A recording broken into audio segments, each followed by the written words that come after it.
What's the biggest 180 you've seen a person's life take? I knew a guy in college who was a straight A student on track to become a doctor, but he was miserable and burned out. One day, he dropped out, moved to a small town, and started a woodworking business. He's now incredibly happy making custom furniture and says it's the best decision he ever made. Story 2. A guy I went to middle school with, probably the smartest person I know, went to med school but dropped out the year he had to begin talking to patients, I think, because he had zero social skills. He ended up becoming like an avid ping pong player. No idea what he does for a living, though. Edit. I looked it up. He's a full-time ping pong instructor. Story 3. My physician canceled my yearly physical a few months ago, and when I called the office to reschedule, I was told to pick a different provider because he's no longer practicing medicine. I wanted to be nosy, so I Googled him thinking I may find something salacious. Nope, he just moved to the beach and opened up a surf shop and started his own water sport athletic clothing line. So, what I'm noticing early on here, and it's kind of a parallel to my own professional working experience, it's never too late to change course and go after your dreams, do something that you love. So, if you're someone that's listening to this that is just kind of, you feel stuck or that you're just spinning your tires in the mud and you're miserable with where you are in your life, I mean, seriously, just go for it. You may not make as much money, but like the fulfillment that you get from making those decisions is so worth it. Be happy. Story 4. I can only speak for myself. I was 13 years old, overweight, sick all the time, prone to violent outbursts, mimicking my biological father, and actively researching the most painless and foolproof methods for ending my life. I started running. At first, I could only make it a couple of 100 feet. My ankles felt like they'd burst into flames, but I leaned into the pain because it felt like something other than despair. I kept running. Within a year, I was fit, swore off violence, and found several compelling reasons to live. And I got hopped up on bananas and Diet Coke and ran 13 miles one afternoon like it was nothing. I've fallen back into the pit several times in my life, but I always claw my way out toward the light. Running has always been the fulcrum. I'd be dead without it. Story 5. He was a law-abiding, productive member of society with a great career, home, and family. Then, one day, he decided to go to the casino for fun. 2 years later, he was a convicted felon with no home, less family, and no career. 180s are not always good things. Story 6. One of my coworkers had a friend who won about $1,500 the first time he went to the new casino here. The problem was that he owed a lot more than that in unpaid taxes, which, according to state law, the state can garnish from casino winnings. He got mad and assaulted some casino staff and security. In one night, dude went from no felonies to more than no felonies. Edit. He did go to prison. The casino made sure each and every one of their staff he assaulted told the prosecutor that they wanted him charged and that they would be available to testify against him. So he ended up getting multiple assault charges for one incident. Story 7. Affluent family, star college track athlete, Olympic hopeful, knee injury. Surgery went well, full recovery predicted. Prescription for Oxy for the pain. Addiction. Expanding drug problem. Begins using heroin. Homeless. 4 felony convictions for crimes to feed the addiction equals life without parole in prison. Story 8. Reminds me of a friend of mine in high school. He wasn't rich, but was a really good kid from a decent family. Smart, quiet, well-liked, totally against any vices, didn't smoke weed or drink with us, and we all respected that. He was also a great athlete. When we graduated, he got a scholarship to play college basketball. I was proud of him. Fast forward a couple years. I see on Facebook he's a struggling heroin addict on probation for various property crimes.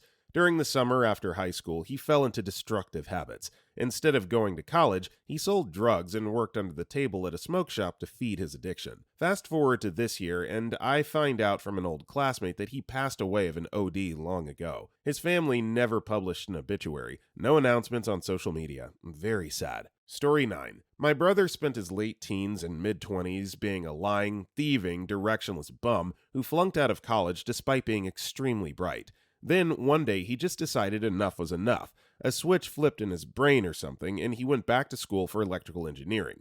Graduated on the top of his class, and has a stable, well-paying career. And his relationship with the family has never been better. I couldn't be more proud of him. Story 10. Friend of a friend was big into meth at the time, already a couple years deep. He would regularly play scratchers and would frequently explain how if he spent enough overtime, that he was guaranteed to win sometime. No amount of actual math helped him understand, so after buying his drugs, he would happily spend the rest on scratchers. Well, you wouldn't effing believe it, but that bastard won 30 grand on a $5 scratcher. He sobered up, bought a car so he could get a better job, and I haven't heard from him in a few years because I moved, but I see his posts every once in a while, is living happily as a nighttime janitor for a school. Sometimes I wish I could explain to the billionaires of the world how 0.000001% of their wealth could completely change a life.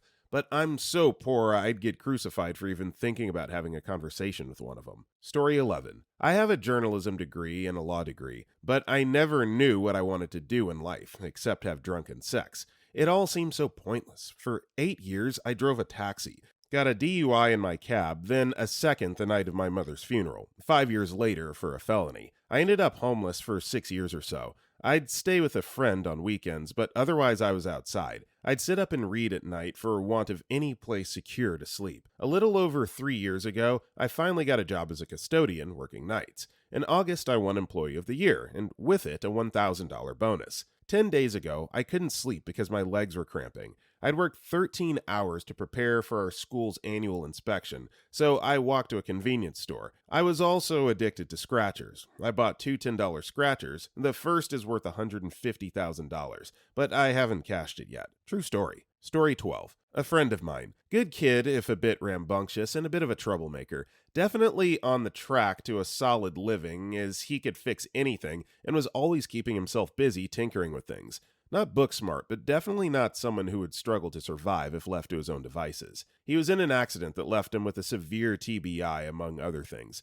Long story short, he ended up hooked on drugs and was in and out of rehabs and constantly getting into trouble. Good news, though, is that he pulled another 180 out of his ass and is now clean for years. Has a family, and though still dumber than a box of rocks, is living a good life. I'm proud of that moron through and through. Story 13. My niece went from being a meth-addicted felon who couldn't take care of her kids and bouncing in and out of jail to a respectable, reliable member of society. There was no fanfare. She just quietly went about changing her life. Most of us had just sort of written her off as a lost cause. My sister, her mother, had actually assumed legal custody of her kids, and she just changed. She did what she needed to do to get her life back on track. It took a while, but it's one of the most amazing and remarkable turnarounds I've ever seen. There's an old saying that I think more people should live by. Work hard in silence. Your success will make plenty of noise. You don't have to go on social media or brag about all the positive life changes you're making. Just do it. And when you reap the rewards of the end result, that's when people will see, hey, you were sincere and you really did work hard to fix it. Story 14. I've done both arcs. Grew up a victim of severe and chronic abuse, had periods of homelessness and experiences of poverty through the teens.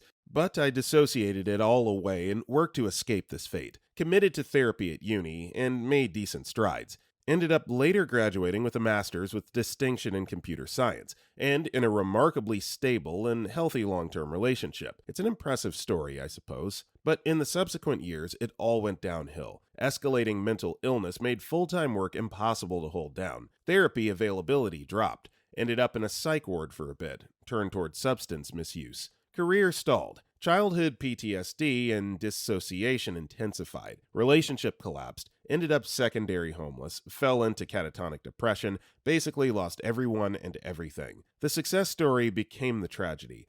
At least bouncing back, I suppose. Story 15. Dear friend used to be a self-centered banker, crypto bro with vile views on women. He was wealthy at a young age and even had an actual honest-to-God marriage of convenience/trophy wife. He was driving alone on a rural road in the holidays and had a car accident where it flipped. He got some head trauma from that, but also the heat in the car went on and out of control. So it turned into a heat stroke that became an actual stroke. Took him 3 months to get out of a coma. He wasn't good at math anymore and had a soft and friendly personality, like unusually so for him. He also immediately demanded to be given drawing supplies. He didn't have a lot of memories of before and still doesn't. He's not rich anymore, is a professional artist now, and him and his trophy wife fell in love for real. He's extremely happy. He threw out all of his business suits, wears exclusively Hawaiian shirts, has a bunch of dogs, is bisexual, and makes erotic ceramics. Story 16. 3 years ago, I was totally paralyzed due to a neurological condition. Totally bedridden, dependent on carers.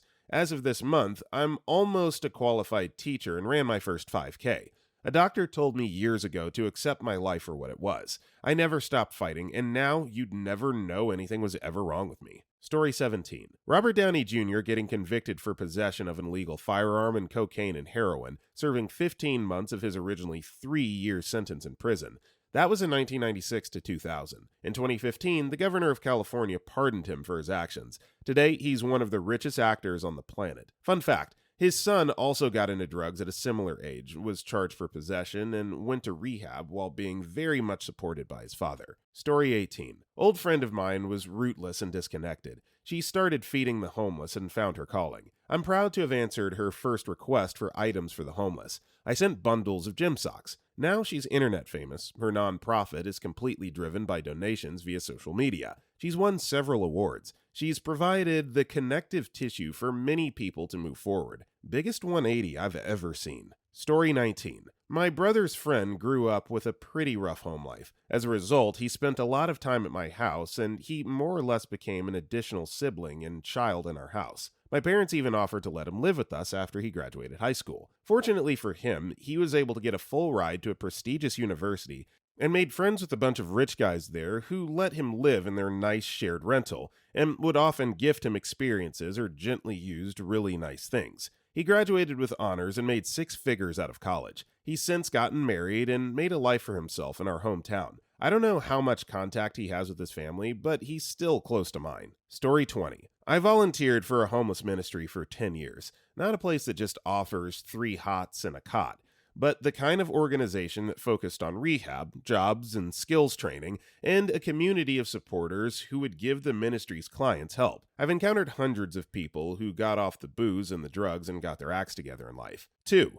A colleague of mine always threw an Oktoberfest party. It was an absolute blast, and being in the advertising community, it was a pretty interesting and diverse bunch of people. Anyway, there was an art director who worked at the shop who kind of had issues. She had made a lot of bad decisions in life, including her choice of boyfriends and hitting the sauce too much. The party was going full steam. Even the agency president showed up. He was in his late 50s. His wife was an absolute doll. Elegant, kind, refined. Her last name should have been Bouvier. He totally did not deserve her. So this art director and her biker boyfriend, imagine every stereotype and there you go, down to the leather jacket, show up with a Rottweiler on a leash. You read right, a Rottweiler. They're completely and absolutely blotto, just out of their minds. The host and his wife make the biker guy tie the Rottweiler up outside while the art director proceeds to fix herself a couple more drinks.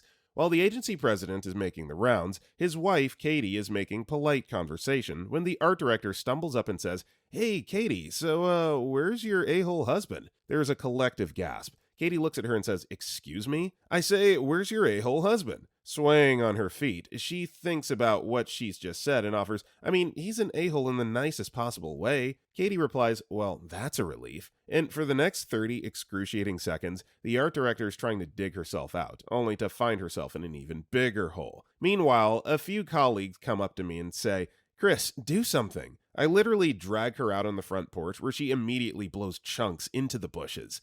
I deputize someone else to keep an eye on her while I go find the biker boyfriend. I'm 5'10", and this guy has to be 6'5" or so, and he's stoned, drunk, or possibly even a combination of both. And I say, "Okay, Belle's really sick. I think you need to get her home." Fortunately, they lived a few blocks away, so no driving. He doesn't want to go, and he's seething with resentment for having to tie this dog to the fence, lest it attack the several frightened partygoers hanging out in the nearby hot tub. So I have to persuade this hammered, bad-tempered guy who could easily have ripped off my face to go around the side of the house with his Rottweiler and take his disaster of a girlfriend home. To this day, I think it was a 50-50 proposition about getting my ass kicked. They finally leave, the Rottweiler barking the entire way. The next day was a Sunday, and the art director and I had to go into the office to finish something up that was due Monday. She lurched into my office, utterly hungover, and asked what the hell happened. As I told her, her eyes got wider and wider, and she threw up in my trash can. She immediately called the boss's house, managed to catch Katie, and apologize. Katie, to her absolute credit and my absolute admiration, never told her husband about the incident. Meanwhile, the art director realized she had a serious problem. She cleaned up her act, ditched the boyfriend, and managed to salvage her career. She even managed to marry a pretty good guy a few years later. Story 21. My mom used to be a Holocaust denier. I couldn't accept this. I took her to the Holocaust Museum, had her talk with rabbis, and introduced her to lots of Jewish people. She has spent a lot of time with the Jewish community. She did a complete 180. Now she can't believe it only happened once. Story 22. My younger brother, who was in his second year of high school and had a good part-time job, he decided to rob a store with a knife and get himself jailed for months. After he was released from jail, he had an ankle monitor for almost a year. And then he dropped out of high school and started scamming people by selling fake phones under our parents' names. Now he's jobless and without a high school education. So this is just one bad decision leading to another. Snowball effect. You can't help people that don't want to be helped, but hopefully, eventually, he'll grow, he'll mature, and he'll get his life back on track. Story 23. My sister. She had a string of bad boyfriends in high school, and one of them got her into drugs. She married a guy after knowing him for 8 days. He was an abusive a-hole who abandoned her, so she turned to her dealer, who she married after her divorce from guy number 1. They had a kid and got busted selling drugs and storing them under the baby crib. Kid got taken by the state. Sister and husband went to jail. Sister realized she effed up, and sister vows to make a change. She goes to rehab and goes through every step she needed to get her kid back. Junkie husband won't change. Sister gets pregnant with kid number 2, but leaves him before kid number 2 is born. They get divorced. She stays clean, remarried to an amazing guy, lands a good job, and has another kid, 19 years sober. I'm so effing proud of her. Story 24. I went to college with a girl who was an avid partier. Super nice girl, very smart, but every night just got hammered or was high on something, was at the club every night, etc. This was in Miami, too. Ran into her the other day after not seeing her in 15 years or so. Now super religious, doesn't drink, party, etc. anymore, goes on mission trips multiple times a year. I get people grow up and change their habits, but talk about one extreme to another. Story 25. My sister. When we were growing up, my sister and I are about 18 months apart, me being older. She was the one who had the good grades, popular, musical talent, where I was the one who struggled early in school and was often in trouble with parents and teachers for just sliding by. My jobs were often dead-end, entry-level garbage jobs, and she worked her way up to lead cashier and even manager of a small store. She had 2 kids and was married, and I was happily single. Then things changed very quickly. She lost her job as a manager.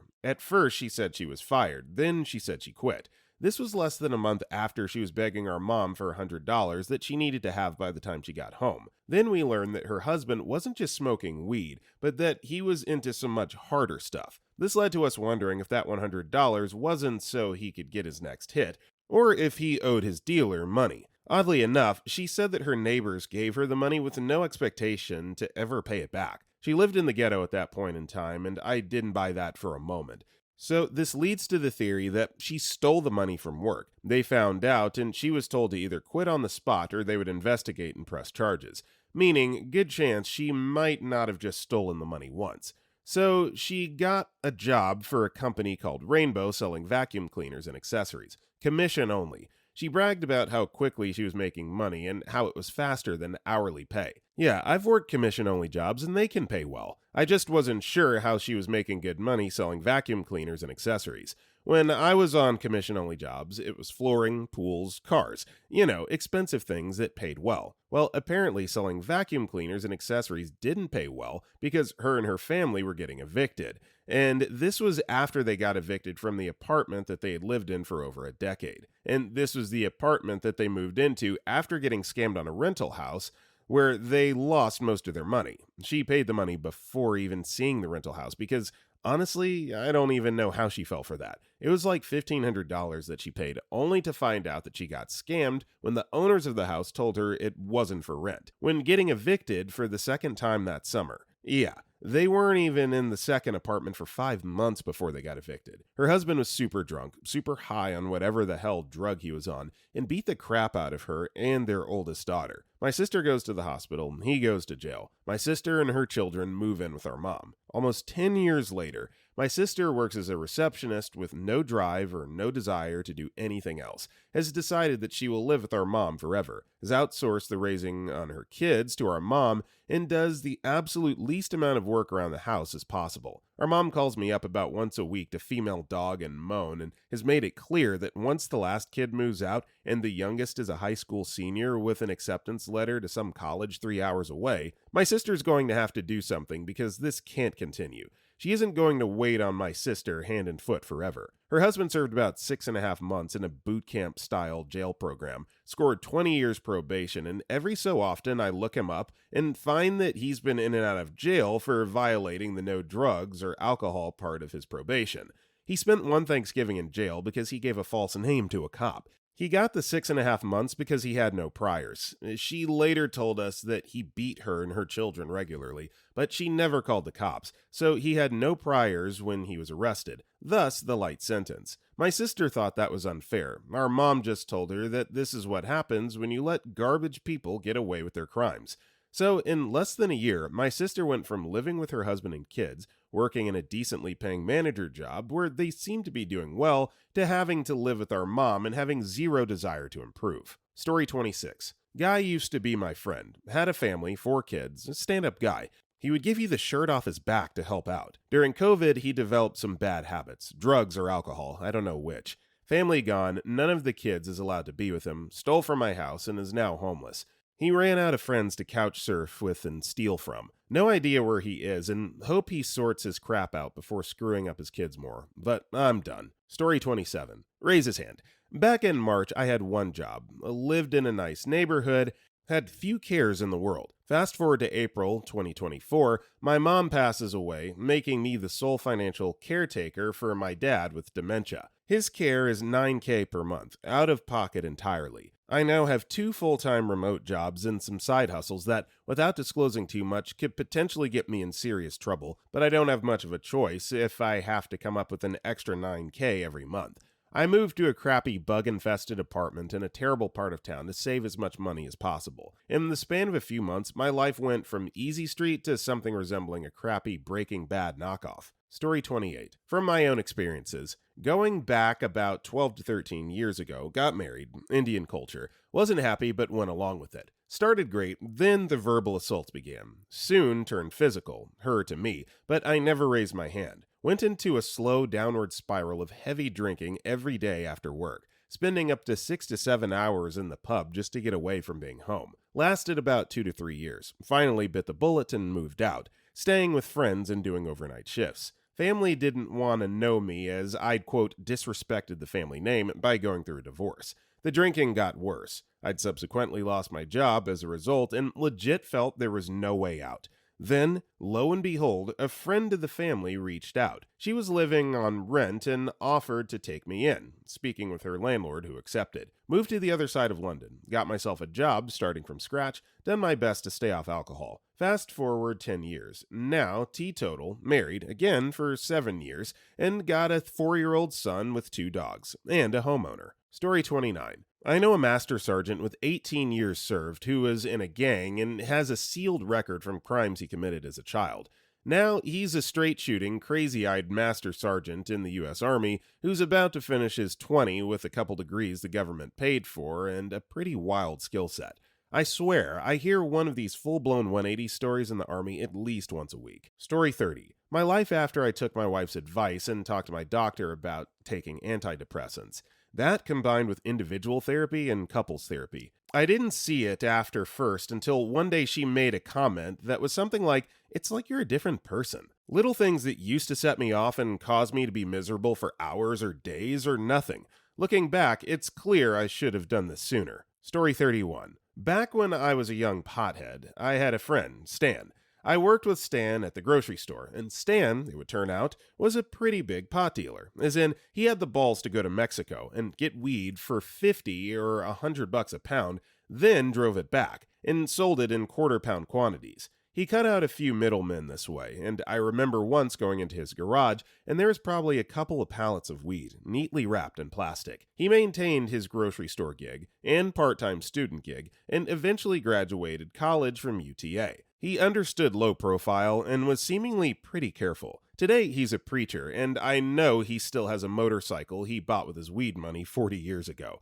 But from the folks I know who still know him, he's totally straight laced, no drinking, drugs, nothing. It's part of his story at times. But in 1983, he was the source and life of the party, lol. Well, certainly glad to hear that he turned his life around, but also a little ironic that, like, he still has stuff that he purchased with drug money. I mean, I guess it's not a huge deal. Maybe it's by design, but it's like, I don't know, just funny. I'm not hating at all. It's just funny. Story 32. My sister. She was married, house, 4 kids, 2 adults out of the house and 2 preteens, then started using meth, had a hemorrhagic stroke, moved out to live in our parents' old house, which needs a complete renovation, and is supporting and effing the drug addict ex-husband of our stepsister. Absolute crap show, and she blames her kids for her actions. It's heartbreaking. Story 33. I've had many 180s in my life. I did financially okay for my age and had a relatively cushy job and life, and then I joined the military after 9/11. I did pretty well in the military, but after I got out and had big career disappointment,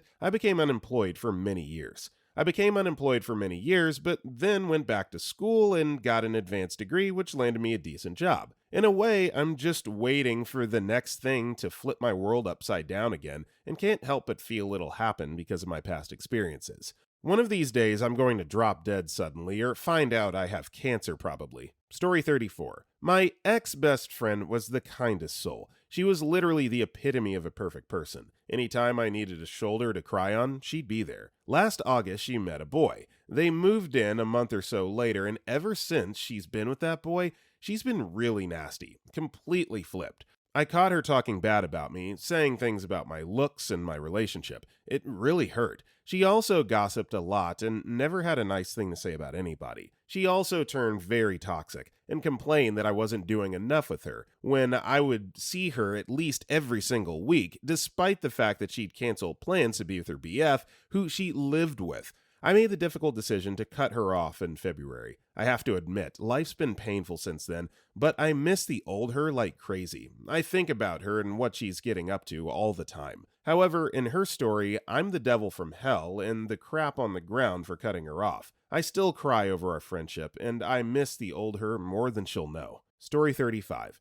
Guy I knew in college, super smart, maybe a little cocky, but generally a good guy. Pre-med, usually set the curve, got into a great medical school, and definitely gave off going to be future Nobel Prize winner vibes. About a year later, his dad gets arrested for tax evasion, or some similar white-collar crime, and the dude completely snaps, drops out of med school, goes down a dark rabbit hole of drugs, and ultimately dies in a shootout with the police a year later. Story 36. Guy was single into his late 30s, had a great corporate career, got married, sold his house, and started a family all in 18 months. A few weeks after, his daughter starts crawling. He goes to pick her up and ruptures 2 discs in his lower back. Has surgery, comes out in worse pain than before the surgery, and develops clots in legs. Ends up having a pulmonary embolism, which he barely survives, only to be put on large quantities of opiates for pain. Out of work for 2.5 years, can't keep a job, tries to unalive himself on the way to work one morning, and his engine stalls, which must have flipped a switch. After 7 years of opiates, he detoxes at home by himself, gets clean, finds a job, and has been sober since. Forward 10 years, he ruptures another disc and now needs fusion surgery, and will do so without taking any opiates. Please say a prayer. I need all the help I can get. Story 37. My best friend, Matt. He owned a home, had 2 dogs he adored and cared for, had a successful job. He decided to try meth one day in 2022, and it derailed his life. He lost both dogs. They've since been adopted and are well. Set his house on fire, lost his job and his car, and refused help. He developed paranoia and distrusted family and friends who tried to help him. He passed away in January 2024 after taking his life, and I still have a hard time accepting that it turned out the way it did. He was one of the smartest people I knew and a great friend. Story 38. Probably my own. Was a dirtbag heroin addict since high school and years after. Was stealing from family and friends. Burned I don't know how many bridges, but after joining the military and serving honorably for 6 years,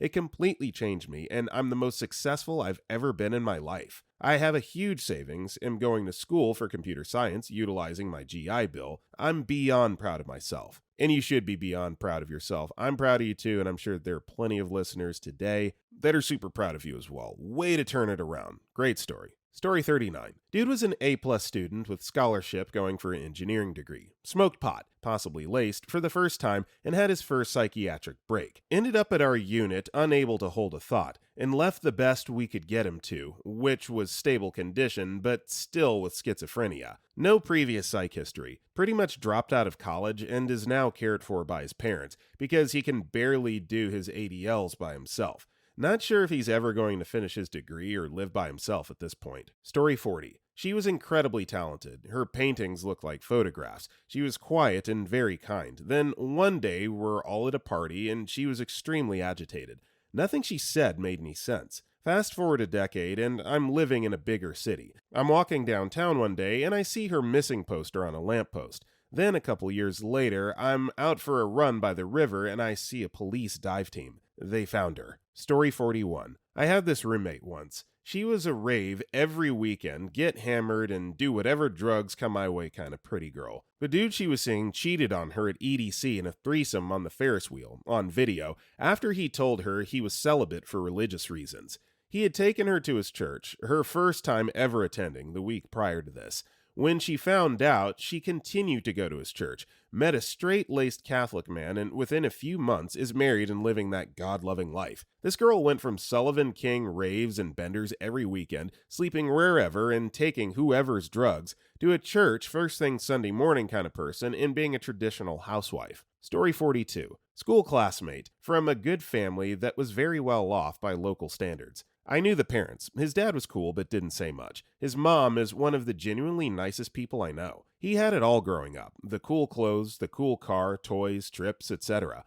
Went to college for business degree so he could get a job at the same place his dad worked at and would follow the same career path to a VP/C-suite job. All went well till he was in his early 40s and got caught performing various sex acts on himself on camera for what he thought was a 15-year-old girl. Spoiler alert, she was not 15, but a state officer instead. He did 3+ years out of a 5 to 6 year sentence. He's on the sex offender registry till he's in his 90s. His big VP/C-suite career path went poof. He now lives in a dinky little trailer park and works a warehouse manufacturing job that keeps him away from any kids. Story 43. Son of the district superintendent, took a lot of honors classes with him through high school. Honors graduate, scholarship offers, etc. About 9 years after we graduated high school, he was in a news report, had apparently been involved in home burglaries. Police caught him in the act. He fired shots at them as he fled. Charges of attempted capital murder, 3 separate trial attempts, convicted eventually of attempted murder, serving a 40-year sentence.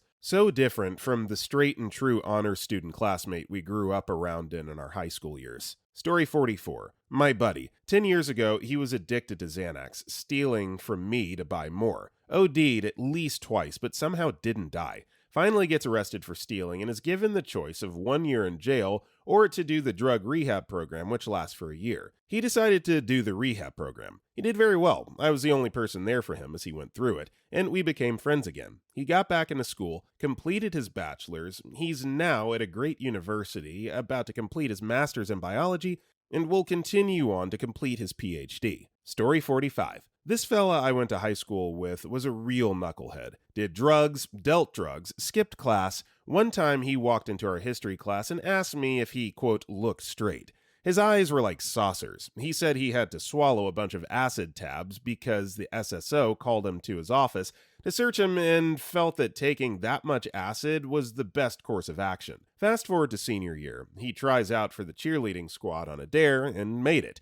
Turned out he enjoyed it a lot more than he thought he would, and dedicated himself to getting stronger and improving his skills. He cleaned up his act, actually graduated on time, and attended a small college, I think on scholarship, where he was a cheerleader as well. Last I checked, he was sober and working as a personal trainer, which was the last thing I ever expected him to do, but good for him. Story 46. There's a smart student, my neighbor, who expected to join medical school. He decided to take a gap year and went abroad for work and cultural experiences, or so I assumed. When he returned a year later, he had completely changed. He became conservative, religious, and focused on calmness and meditation as if it were his full-time job. He refused to push hard in life and didn't enroll in any college for years, at least not until I moved away from the neighborhood. Story 47. My ex-best friend. Great job, adored her adopted daughter, owned her own house. Her first husband left her, and then she started dating, and eventually married,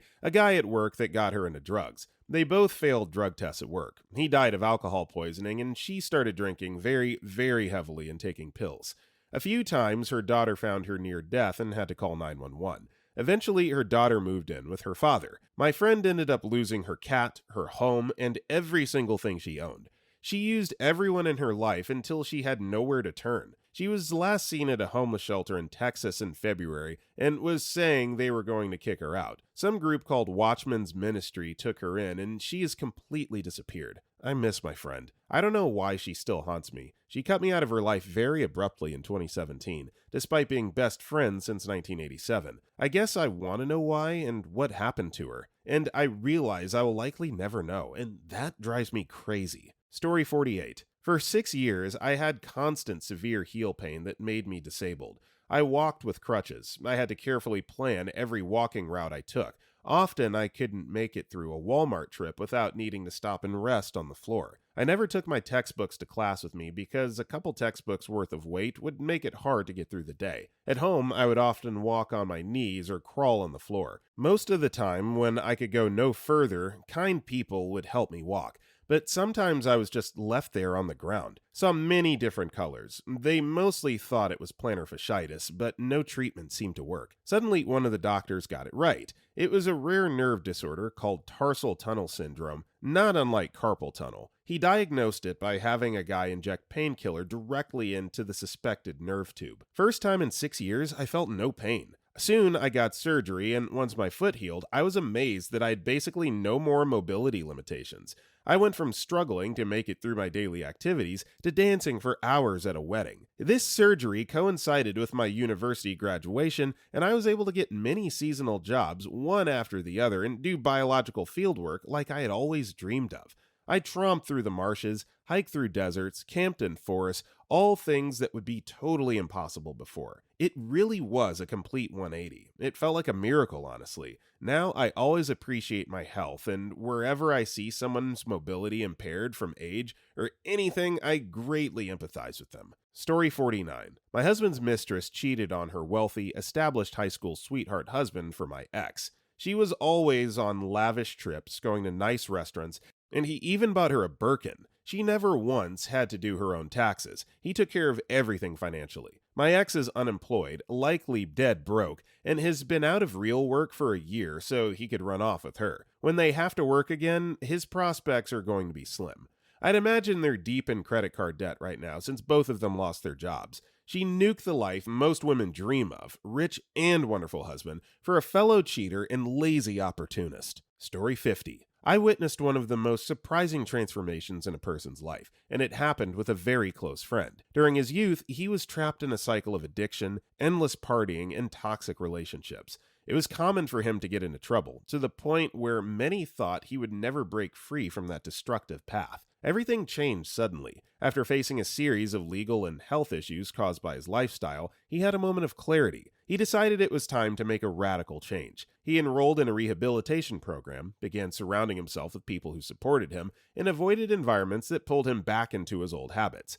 Over time, he started studying to become an addiction counselor, with the goal of helping others who were going through the same struggles he had overcome. Today, not only is he completely sober, but he also dedicates his life to supporting others in their recovery process. He went from being someone many considered beyond help to becoming an inspiration to others, living a full, healthy, and purposeful life. Without a doubt, it has been the most drastic change I've ever seen in someone. Story 51. One of my high school classmates came from a conservative evangelical household, and it showed. She was very involved with the Christian club on campus and wanted to attend a big Bible college in the South. She was also really homophobic. Somewhere between graduation and now, she got married young. Her husband turned out to be an abusive POS, and she left the marriage with their kid and moved back to the PNW and got a job. Then she met her now wife and works for a pro-LGBTQ+ Christian fellowship while raising their kids. Oh, and she posts a lot of pictures of their chickens on Instagram. Story 52. A restaurant dishwasher with alcoholism was co-workers with my father-in-law in the 90s. The man used to be an accountant, owned an acreage, had a wife and son, but was now barely scraping by. My father in law asked what happened, and turns out that years prior, the man was into snowmobiling and had bought his son a snowmobile for Christmas so they could ride around the countryside / through the forest together. His son, in his young teens, had begged to lead them on a ride, so the father let him lead, but didn't know there was a razor wire set up on a path in the forest area. His son's head literally landed in his lap. Turns out he just needed to numb his mind after something like that. I can't blame him. Story 53. My wife was working at an auto parts store some time ago. She had this one client that would show up and be consistently irate to everyone who worked with him. He would also show up with a friend who was clearly intoxicated, even during the daytime. This angry dude was also red in the face all the time and heavy set, and we suspected that it was due to drinking with his buddy. Well, one day, my wife just had enough of his crap and told him off. She made sure to include in her dissection, "You may also want to go see a doctor because you look like you're about to drop dead of a heart attack." She didn't see him for some time after that, but when she did, she didn't even recognize him. He had lost more than 30 pounds, wasn't with his drunk friend, and was actually being friendly. He approached her at work and thanked her, saying, quote, "You positively saved my life. I actually took your advice and went to see my doctor. Not only was my blood pressure dangerously high, but I was on the verge of a stroke, too." He had changed up his diet, started exercising, and came back a changed man. I imagine some meds too, but I never found out. He lost even more weight after that and was in the best shape of his life. Story 54. I suffer from severe depression since the age of 18. After attempting self-unaliving twice, I left the military at 22 and became an alcoholic and cocaine addict. I went from one catastrophe to the next, spending time in a mental hospital, police cells, and lost everything. It cost me all that was good in my life, and I'd just come to accept that I would die young, and I was okay with that. Relieved even. Now I'm 38. I've beaten all my addictions, diagnosed with bipolar, so the correct medication really makes a difference, and I've even quit smoking. I still vape though. Guys gotta have something, for goodness sake. I've started my own successful business, have a loving family and kids, and finally have my own home. I'm grateful for my life now and glad I didn't punch my ticket early.